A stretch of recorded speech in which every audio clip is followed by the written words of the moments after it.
where I am not strong. You ought therefore to have put my money to the exchanges, and then at my coming I should have received mine own with usury. Take therefore the talent from him, and give it unto him which is 10 talents. For unto every one that has shall be given, then he shall have abundance. But from him that which had not shall be taken away everything which he had. And cast the unprofitable servant into the outer darkness. Therefore shall be weeping and gnashing of teeth. Today's, we're going to focus primarily on verse 21. Today's lesson focuses on our skills, our ability, our work, and our achievements. Amen. We have a story here basically about, there was a rich guy that came in and he said, look, he had 3 guys that worked for him. He said, look, I'm bringing in some money, and I'm going to hand each one of y'all some money, and then we're going to see what you can do with it. So he takes it, he says, I'm going to give you 5, I'm going to give you 2, and I'm going to give you 1. So each one of them goes out, they go out into the world, they go into, basically you could say gambling or making money, or, whatever they did, but there was a time when the master came back and says, okay, what did you do with the money that I gave you? The one with the 5 says, well, I made 5 more. The one with the 2 says, I made 2 more. But the one with the 1, he went and hid it into the dirt because he was afraid. Because he did not have as much as the rest of them. So therefore, he got beside himself. And that deals with a lot of us today, is that we are given talents. Not so much necessarily, we'll talk about what a real talent is, but we're given skills. And we're given things that God has given us, but we are afraid to use it. Some of us in here can sing better than the whole choir up here. But we're afraid to walk to the front to open our mouth. There are some in here who can preach better than Pastor O'Neill, but they are afraid to walk forward and become a minister. There are some of us who have all kind of abilities, but we are afraid to step out on faith. Yes. There's a lot of talent in this house. Yes. Amen. They say that everything that we need is in this house. Yes. If I wanted to build a whole other sanctuary behind it, there is enough talent in this house. Yes. To get it done. Yeah. Whether it be financially, or whether it be electrically, or plumbing, or masonry, whatever it is, we can build a whole other thing. Yeah. Oftentimes we rely on too many other people to do things for us because we're too afraid ourselves. Yeah. We wait on other people to do our job for us because we're so scared. That's right. What Creflo Dollar calls them spiritual sissies. They won't get off the pew. They rather sit there for 10, 20, 30 years, and they never stand up to claim what is theirs. If I held out $1,000 right now, most of y'all would come bailing up to get yours. It might be some pushing and shoving, might be some fighting, might be some even biting, you might even chew somebody's face off. You're going to do what it takes to get what you think is yours. And if you don't believe me, come out here on Thursday afternoon, about 2 o'clock, and you will see some of the pushing and the shoving and the biting and the knocking down of what people believe that is my juice, that is my vegetable, that is my bag of rice. Because it is a lot of human nature. When you believe that you're entitled to it, you will go out there and do whatever it takes. I used to say a thing like, if somebody was raping you, would you just lay there and let them do it? Or would you try to find a way to get them off you? Because, see, if you just lay there, then you just accept what's going on. There's a lot of poverty that goes on today because people have accepted that I'm poor, I'm ignorant, I'm this, you accept things into your life, which is not really who you are. The devil is a lie. Because that is not who you are. Because most of y'all when y'all were young, y'all went to school with so much ambition and you went with so much happiness and you got A's and B's and you got all this.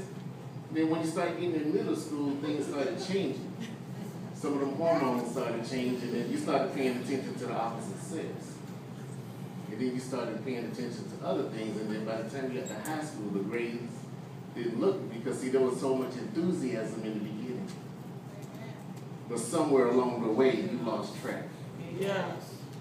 You know, when I was young, I wanted to be a nurse. But now I work at Burger King. Something happened along the way. You know, I wanted to be a truck driver. I wanted to do this. I wanted to be so many things, but something got in the way. You know, it's just like in the Garden of Eden when Satan came in and he caused deception. He says, oh, you're not going to die because you bite that apple. That's how some of your friends are today. They tell you, oh, ain't nothing going to happen to you. But just smoke a little weed, drink a little drink. Ain't nothing. If anybody's up full of tattoos, don't worry about all that. Like my children, they want tattoos so bad, so I say, well, go get them. But guarantee, you always talk to somebody that has more than one or two, and they will always tell you at some point, I wish I wouldn't have got that. Amen.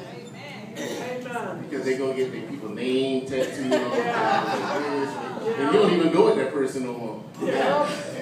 You go get this, you go get that, and you live life, and I'm gonna kill him, and all this. And one day he comes to you with like the prodigal son. He says he came to himself one day. And like, wait a minute, what's this doing all over me? There comes a time when we all grew up, because see, when I was a child, I thought as a child, but when I became a man, I put away childish things. Amen. So right now, just like, how many of y'all were here last week? How many of y'all saw the two girls up here? Saw them get them laptops and $100. Because they put in some work. That's right. They didn't get caught up with the Facebooking and the street life, and they didn't get caught up in they stayed on focus. That's right. See, when I stay on focus, there is a reward. See, when I put my mind to the thing that I'm supposed to be doing, there's a greater reward. Either it's going to be a greater reward, or it's going to be a greater sacrifice in the end. So even here at Glory Temple, we have promotions, we had some graduations. Students even are graduating, as well as employees. You know, some of y'all employees are getting promotions on your jobs. And in this house. You know, but God is promoting here from within. So we're looking for a few good men and women today. Somebody that will stand forward and come forward. We talk about well done. That's the key word today in verse 21. The Greek word for well done is you. It's E-U. It's pronounced yo. You know how y'all walk in the street? Yo. Yeah. Yo. Yo. That word means well good or well done. So when you hear me say, yo, it's all good. So it's all good. Yo.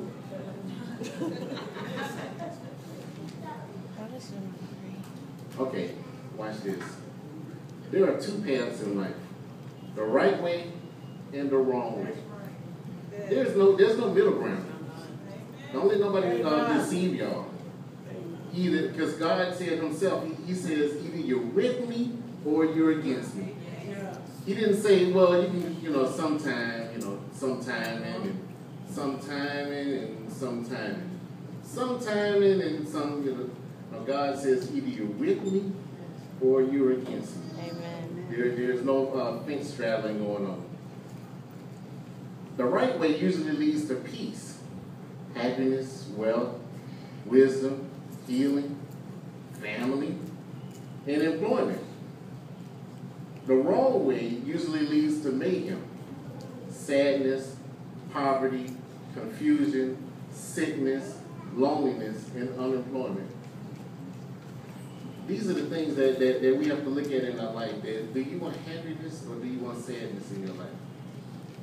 Because I believe that there's only two states of mind. You're happy or you're, I don't want to say sad, but you're just not in a place where you want to be.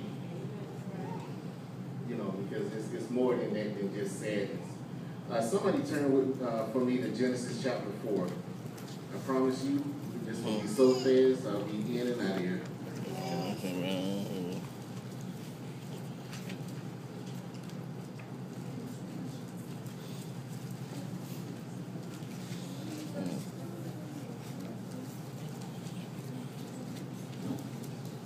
Genesis chapter 4, starting at verse 5.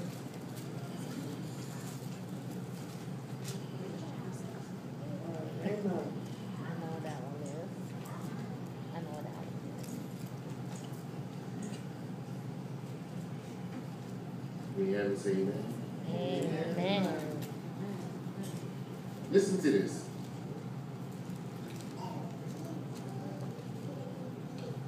Let's back up. Let's start at verse 1. That way y'all can understand the whole picture. And Adam knew Eve, his wife. That means that they went to go have children. To keep it kitty PG-13. And when she conceived and bare Cain and said, I have gotten a man from the Lord. And she again bare his brother Abel. And Abel was a keeper of sheep, but Cain was a tiller of the ground. And in the process of time, it came to pass that Cain brought of the fruit of the ground an offering unto the Lord. And Abel, he also brought of the firstlings of his flock, and of the fat thereof. And the Lord had respect unto Abel and to his offering, but unto Cain and to his offering he had no respect. And Cain was very wroth, which means he was very angry. He was PO'd, as some of us would say. And his countenance fell. What is countenance? Anybody knows? Attitude. It's your facial expression. What's on your face? When that rent man came knocking at the door. What was on your face when the FPL guy showed up at the door? What was the look on your face when your boss cut your hours from 40 hours down to 20? So it was the count. It says that his countenance fell. But then watch this, verse 6. And the Lord said unto Cain, why are you wroth? Why are you angry? And why is your countenance fallen? Which means, why are you sad? Okay, now this is my favorite verse. Verse 7. If you do well, shall you not be accepted? And if you do not well, sin lies at the door. And unto thee shall be his desire, and you shall rule over him. It says that if you did not do well, sin lies at the door. Did you really study for the FCAT? Did you really get to work on time? You know, they say if you're supposed to be at work at 7, if you get there at 7, you're late. You're actually supposed to be there before 7. 7 o'clock is late. They didn't say 7:01. They didn't say 7:10. They didn't say 7:20. They didn't say whenever you feel like rolling in the door. They said 7 o'clock. So then when the boss goes and writes you up and docks your pay, then you should not be sad. You should understand what just happened to you. You should understand that, well, they docked me 15 minutes. But I was only late 5. Well, in this company, we work in quarterly, quarter increments. And so you was late 5 minutes, so that was like 15 minutes right out the door. So you might as well go ahead on back out that door for 10 more minutes because you ain't getting paid until 7:15. We have anything to say? Okay. Anybody ever been docked before? Anybody ever took it out your check? Yes. Okay. I'll give you another one. You don't want to pay child support.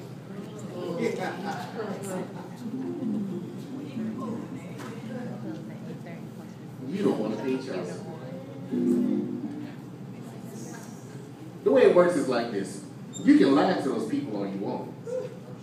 They go into the system, and it's called the division of labor. And they see how much money you made, whether you write it on that piece of paper or not. That's right. Because